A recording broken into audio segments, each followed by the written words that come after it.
Let's talk politics நேயர்களுக்கு வணக்கம். வணக்கம் நண்பா. வணக்கம்.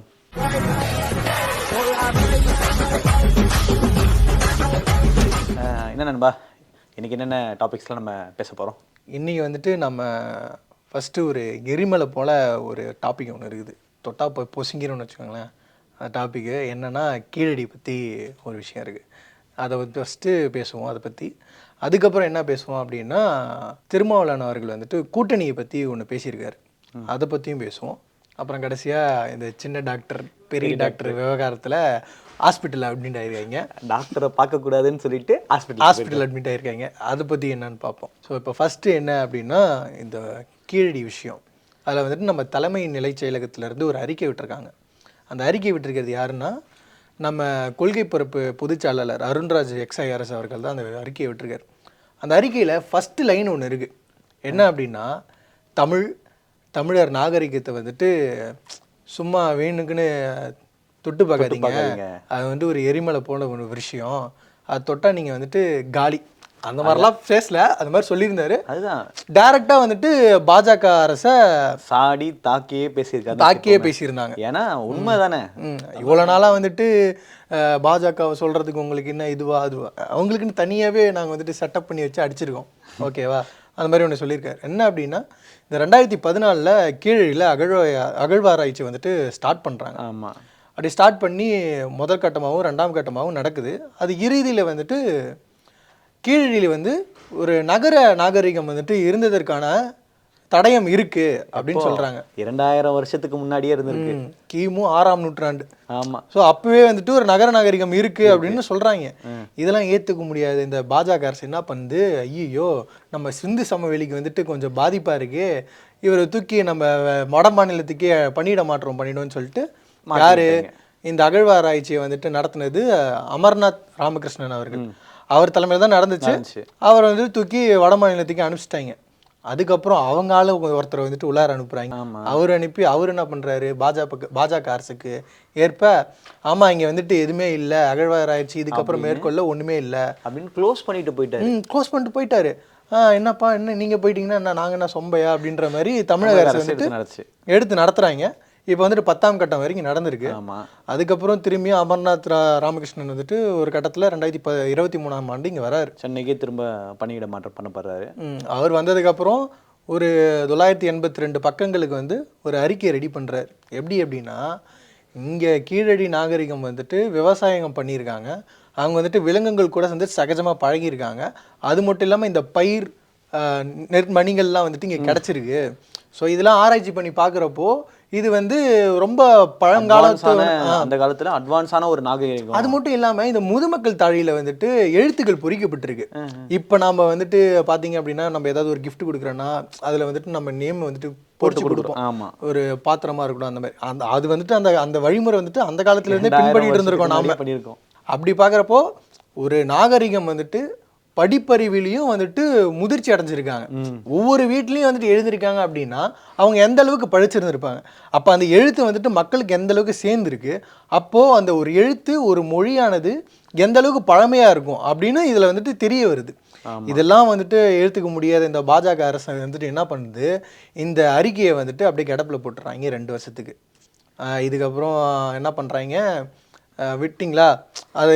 இதுக்கப்புறம் அவர் என்ன பண்ணுறாரு, அமர்நாத் வந்து கேட்குறாரு என்ன அப்படி இப்படின்னு. அப்புறம் இந்த ஏஎஸ்ஐ இயக்குனர் வந்துட்டு ஓகே நீங்கள் வந்துட்டு இந்த அறிக்கையை திரும்பியும் பரிசீலனை பண்ணிட்டு அதுக்கப்புறம் வந்து சொல்லுங்க அப்படின்ற. நம்ம கூட பேசியிருந்தோம் இதை பற்றி. ஆமாம், இதுக்கு முன்னாடி பேசியிருந்தோம்ல. அதே மாதிரி தான் அவர் பரிசீலனை பண்ணிட்டு அவர் சொல்கிறாரு, இல்லை இதில் வந்துட்டு நாங்கள் எடுக்கப்பட்ட இந்த 5000 கிட்ட அந்த பொருட்கள் வந்துட்டு கிடச்சிருக்கு.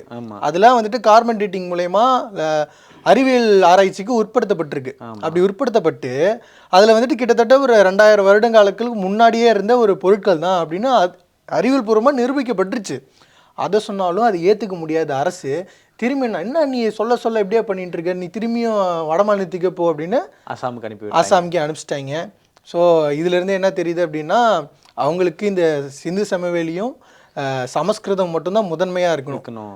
இந்த தமிழர் நாகரிகம் வந்துட்டு முதன்மையாக பழமையாக இருக்கக்கூடாது அப்படின்ற ஒரு எப்படி சொல்ற ஈகோ அந்த மாதிரி ஒரு விஷயம். அதனால எங்க நம்மளுடைய வரலாறு வெளில வந்துருச்சுன்னா அவங்க வரலாறு ஒண்ணுமே இல்லைன்னு அவங்களுக்கு 1000 அவங்களுக்கு தெரிஞ்சிருச்சு. இது அவங்க தான் இப்படி பண்ணிட்டு இருக்காங்கன்னா, இந்த திமுக அரசு என்ன பண்றாங்க, தமிழர் பண்பு, தமிழர் மாண்புன்னு பேசுற இந்த திமுக அரசு இதை பத்தி இது வரைக்கும் எந்த ஒரு வாய்ஸ் அவுட்டுமே பண்ணல.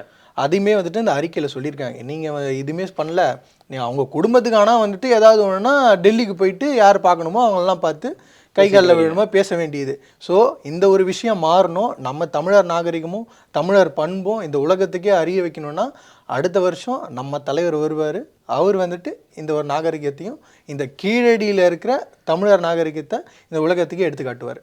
கண்டிப்பா. அடுத்து நம்ம எதை பற்றி பார்க்க போகிறோம்னா, திருமாவளவன் வந்துட்டு ஒன்று கூட்டணி பற்றி பேசியிருந்தாலும் அதை பற்றி தானே. ஆமாம். என்னன்னா திருச்சியில் வந்து பேரணி நடந்துச்சு சரிங்களா. அந்த பேரணிலாம் முடிஞ்சதுக்கப்புறம் அவரோட ரூமில் இருக்கும்போது பக்கத்தில் அதே ஹோட்டலில் இன்னொரு ரூமில் தான் வந்து அதிமுகவுடைய முன்னாள் எம்எல்ஏ வந்து வைகை செல்வன் இருக்கார் இல்லையா, அவரும் அவங்க தங்கியிருக்காரு.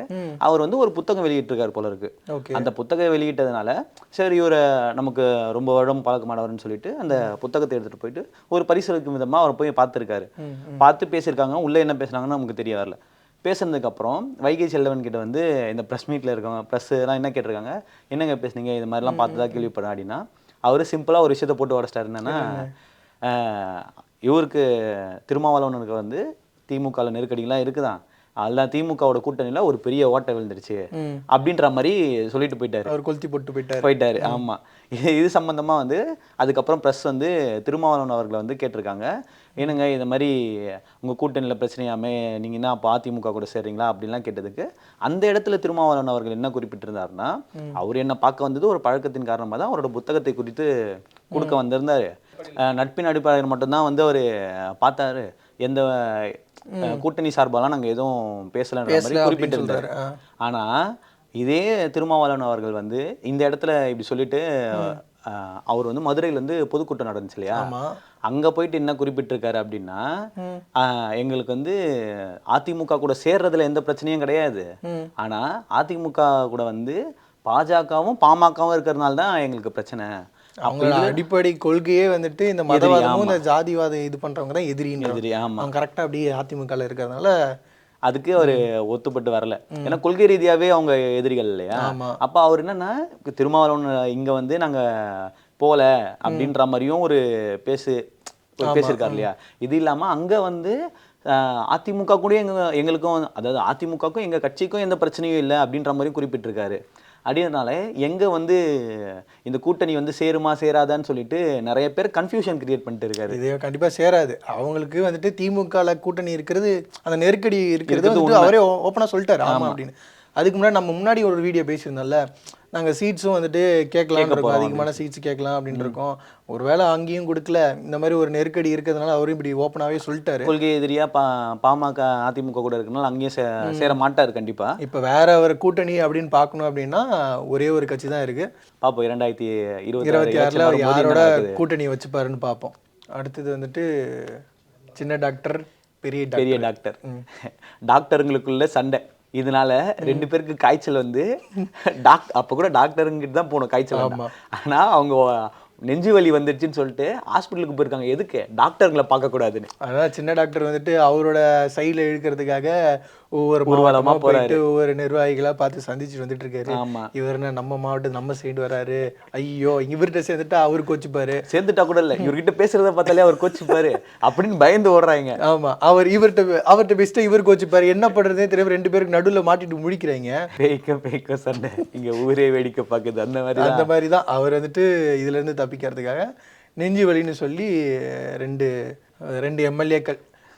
எம்எல்ஏக்களே பயப்படுறாங்கன்னா பார்த்துக்கோங்களேன் எப்படியாப்பட்ட சூழ்நிலை அவங்க மாட்டிட்டு இருக்காங்கன்னு. எம்எல்ஏ அருளும் ஜி.கே. மணி அவர்களும் இந்த மாதிரி ஒரு சூழ்நிலை மாட்டிக்கிட்டு தத்தளிச்சுக்கிட்டு இருக்காங்க.